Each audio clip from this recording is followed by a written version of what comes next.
আমি ফাতেমার কপালে 11 জন ইমামের নূর দেখতে পাই। ইমাম কতজন? 12 জন ইমামের মধ্যে প্রথম ইমাম হযরত আলী আলাইহিস সালাম। বাকি যে 11 জন ইমাম, এই 11 জন ইমাম মা ফাতেমার সন্তান না? হাসান হোসেন কার সন্তান? ফাতেমার সন্তান। আর সাইয়েদুল আবু আলাইহিস সালাম কার সন্তান? হোসেন আলাইহিস সালাম সন্তান। তো হাসান হোসেন ফাতেমা জাহরার সন্তান না? হোসেন আলাইহিস সালামের ছেলেই তো জাইনুল আবেদিন, তার ছেলে মোহাম্মদ বাকের, তার ছেলে জাফর সাদিক, তার ছেলে মুসা কাজী, তার ছেলে আলী রেজা, তার ছেলে মোহাম্মদ তাকি, তার ছেলে আলী নকি, তার ছেলে হাসান আসকারী, আর তার ছেলে আখরি ইমাম ইমামে মাহদি আখিরুস জামান। তো এই 12 জন ইমামের মধ্যে 11 জন ইমাম ফাতেমা জাহরার আওলাদ। আল্লাহ নবী বলেছেন যখন ফাতেমা আমার সামনে আসে তো আমি দেখতে পাই ফাতেমার কপালে 11 জন ইমামের নূর চমকাচ্ছে। আর মুহাম্মদ উঠে দাঁড়ায়, 11 জন ইমামের নূর দেখতে পাই।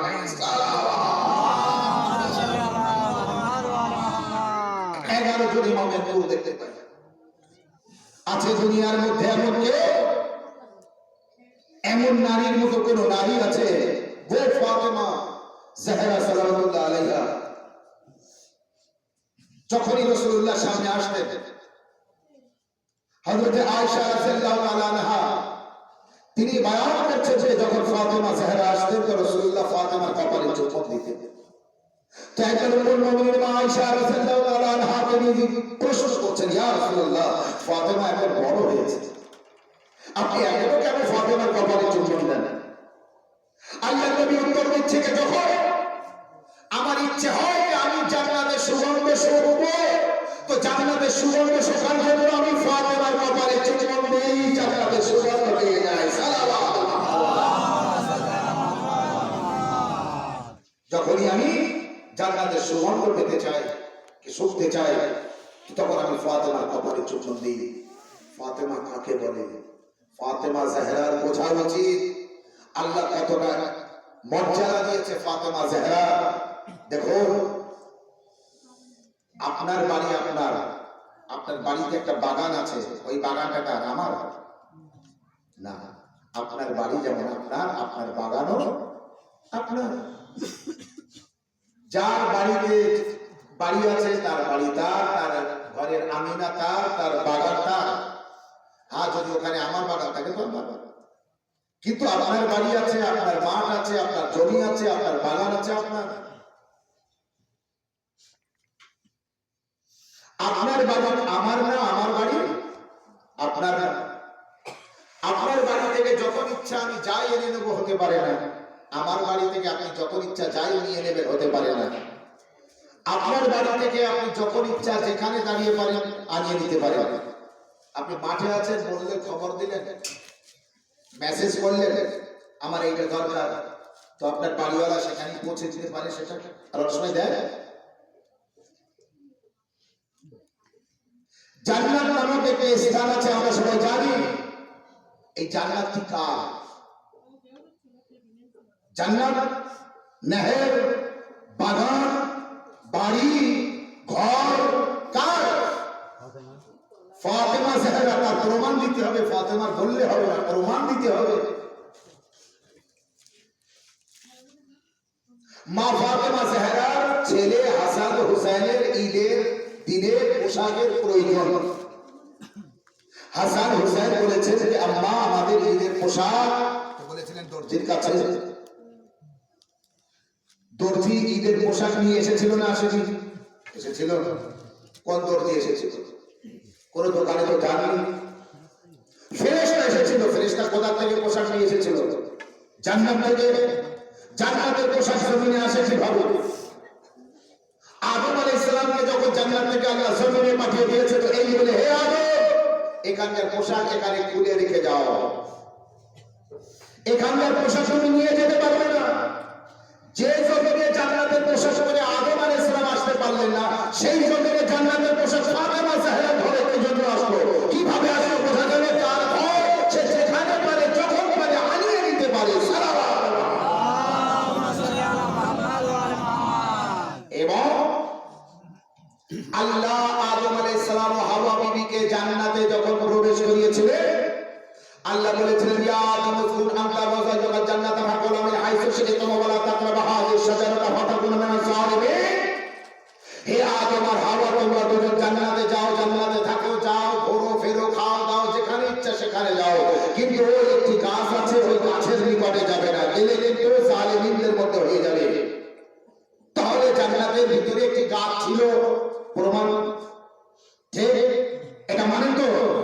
আল্লাহ বলছে গাছের নিকটে যাবেন না, যাবে না, তার মানে কি গাছ ছিল তো? আচ্ছা, শুধু একটি গাছ খালি জায়গায় নিশ্চয়ই বাগান ছিল। ওই গাছে কি ছিল? তুবা, গাছের নাম ছিল তুবা। ওই তুবা গাছে কি ছিল, কার গাছ, কিভাবে কি? কিন্তু এটা জানা আছে যে ওই গাছের নিকটে যেতে আদম আলাইহিস সালাম আর হাওয়া বিবিকে যেতে নিষেধ করেছে আল্লাহ। আদম আলাইহিস সালাম বা হাওয়া বিবি ওই গাছের নিকটে যাননি, কিন্তু ওই গাছের ফল খেয়েছিলেন না খাননি? গাছের ফল খেয়েছে। আপনি জানেন যখন রাসূলুল্লাহ গিয়েছিলেন মেরাজে, তখন আল্লাহর নবী বলেছিলেন যে জিবরাইল ওই গাছ থেকে, সেই গাছ, ওই গাছ থেকে ফলটা নিয়ে এসো।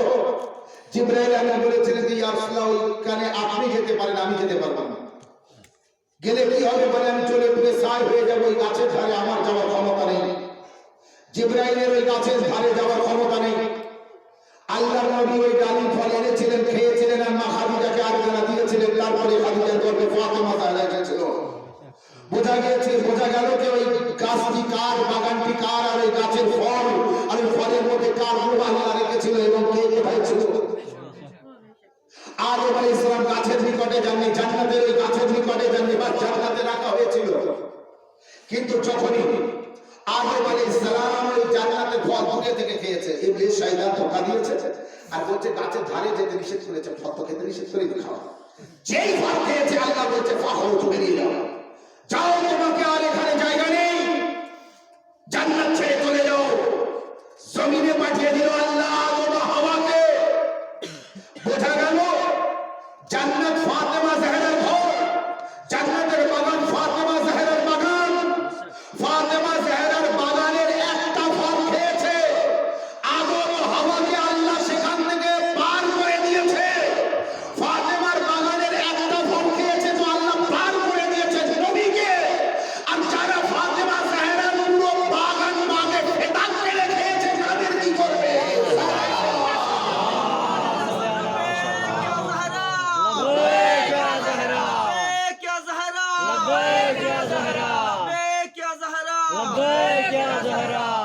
যারা ফাতেমা জাহরার একটা না দুটো না পুরো বাগান কিনে খেয়েছে। ইসলামের ইতিহাস পড়ে দেখুন, ফাতেমা জাহরার বাগান কোন বাগান ছিল? যে বাগানের নাম বাগে ফেদাত, ফেদাতের বাগান। এই ফেদাতের বাগান কিন্তু পুরো লুট করেছে লুটেরা। যে লুটেরা ওই সাকিফায় যে লুট করেছিল খেলাফত, সাকিফার পরিচয় হচ্ছে ওই জায়গাটি বড় হচ্ছে চোরেরা চুরি করে ওখানে বসে ভাগ বন্টন করত। এই তোর এই ভাগ, তোর এই ভাগে এতটা, তোর ভাগে এতটা। চোরেরা যেখানে চুরি করে যে এক জায়গায় বসে ভাগ বন্টন করতো, সেখানে চোরেদের চলে যাওয়ার পরে চোরেদের বাপ, বড় বড় চোর দাদা, তারা যে খেলাফত ভাগ করত। এবং ওখানে ঠিক করলো ফাতেমার কাছে যে বাগান রাসূলুল্লাহ দিয়ে গিয়েছে ওটা মালে গনিমত, সরকারি মাল, ওটা ফাতেমার না। ফাতেমা জাহরার পুরো বাগান কেড়ে খেয়ে, ফাতেমা জাহরার পুরো বাগান কেড়ে খাওয়ার কারণে একটি ফল খেয়েছে আদম আলাইহিস সালাম। তাও ফল খেতে আল্লাহ নিষেধ করেনি, আল্লাহ নিষেধ করে গাছের ধারে যায়। আল্লাহ যখন নিষেধ করেছে কারণ আছে, সেই কারণে জিবরাইল আমিন বুঝিয়ে দিয়েছে, ইয়া রাসূলুল্লাহ ওই গাছের ধারে আমি যেতে পারবো, আপনি যেতে পারবেন।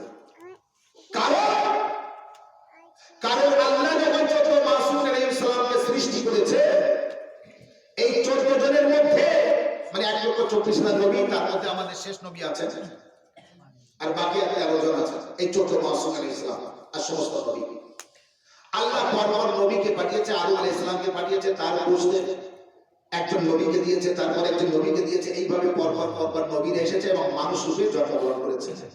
এবং মাসুম আলাইহিস সালাম 14 জন, যখন 14 মাসুম আলাইহিস সালামের ভিতর থেকে আল্লাহ 13 জনকে দুনিয়ায় পাঠিয়েছে পরপর। কিন্তু 13 জনের ভিতরে একজন 14 জনের মধ্যে যিনি নারী ছিলেন ফাতেমা জাহরা, তাকে কারো বুঝতে পারেননি, তাকে আনতে রাসূলুল্লাহকে যেতে হয়েছে মেরাজে। আল্লাহ বলছে, এ মুহাম্মদ, আমি যে 14 নূরকে সৃষ্টি করেছি, এই 14 জনের মধ্যে 13টা পাঠাবো আমি, কিন্তু একটা নূর তোমাকে নিতে আসতে হবে। যতক্ষণ তুমি না আসবে আমি কিন্তু এই নূর পাঠাবো না। সালাওয়াত